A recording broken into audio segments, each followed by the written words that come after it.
इसी से जुड़ा हुआ भाई जी अगला सवाल ये भी था कि जब सब कुछ नियति है या प्री डेस्टाइन्ड है या पहले से ही तय है, तो फिर कर्म किस लिए हो रहे हैं? नहीं, कर्म भी तो पहले से तय है ना कि मनुष्य ये कर्म करेगा। जब सब कुछ प्रीडेस्टाइन्ड है तो जो कुछ मनुष्य कर रहा है वो भी प्रीडेस्टाइन्ड है, लेकिन क्योंकि कर मनुष्य रहा है इसलिए जिम्मेदारी उसी की बनती है। क्योंकि उसे ये तो नहीं पता ना कि क्या डेस्टाइन्ड है, उसे ये तो नहीं पता ना कि अब से और शाम तक उसे क्या कर्म करना है, इसलिए वो स्वतंत्र है कर्म करने के लिए। लेकिन कभी कभी ऐसा होता है, सबको पता चलता है, दिखाई देता है कि मनुष्य करना कुछ चाहता है और वो कर कुछ लेता है। कभी कभी ऐसा होता है वो काम करना नहीं चाहता और वो उससे हो जाता है। ये है प्रीडेस्टाइन्ड का प्रैक्टिकल स्वरूप।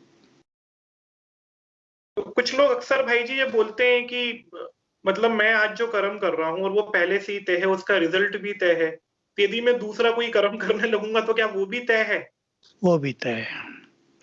मनुष्य को संकल्प ही वो कर्म करने का आएगा जो तय है, उसको दूसरा संकल्प आएगा ही नहीं। अब स्टूडेंट्स को आप देख लीजिए, एक स्टूडेंट को संकल्प आता है मुझे आईएएस करना ही है, मैं उसे बहुत समझाता हूँ भाई बहुत प्रैक्टिकल बात है, बहुत कठिन है, तुम्हारे पास इतना पैसा भी नहीं है, तुम्हारे माता पिता साधारण हैं, तुम्हें बहुत मेहनत करनी पड़ेगी, 2-4 बार तुम असफल भी हो सकते हो, निराश तो नहीं होगे, लेकिन उसको लगन है मुझे आईएएस करना ही है, वो और तरफ देखता नहीं और वो कर लेता है क्योंकि प्रीडेस्टाइन्ड है उसका। एक व्यक्ति है बहुत एजुकेटेड, वो लड़की सोच रही है मुझे तो सीए करना है, मैं उसे कहता हूँ और तुम भी आईएएस कर लो ना, यार नहीं नहीं कौन जाएगा इस झंझट में, एडमिनिस्ट्रेशन में रात दिन की टेंशन, नेताओं की आज्ञा पर चलो, उनकी गुलामी करो, मुझे पसंद नहीं, सीए माना अपना स्वतंत्र राजा है, वो किसी की नहीं सुनती और वो सीए ही करती है।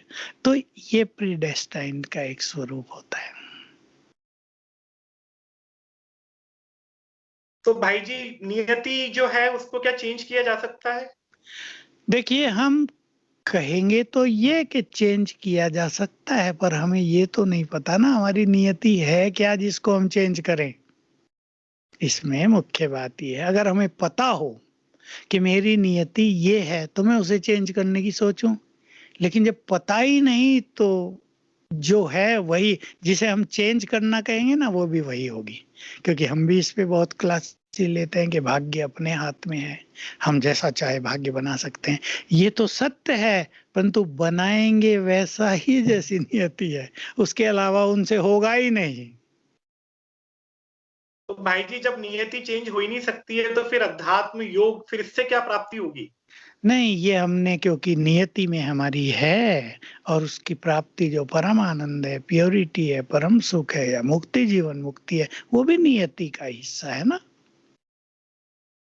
उसको भी हम डेस्टिनी ही मान लें? हाँ, नहीं है ही, मान क्या लें, वो डेस्टिनी है ही। जी।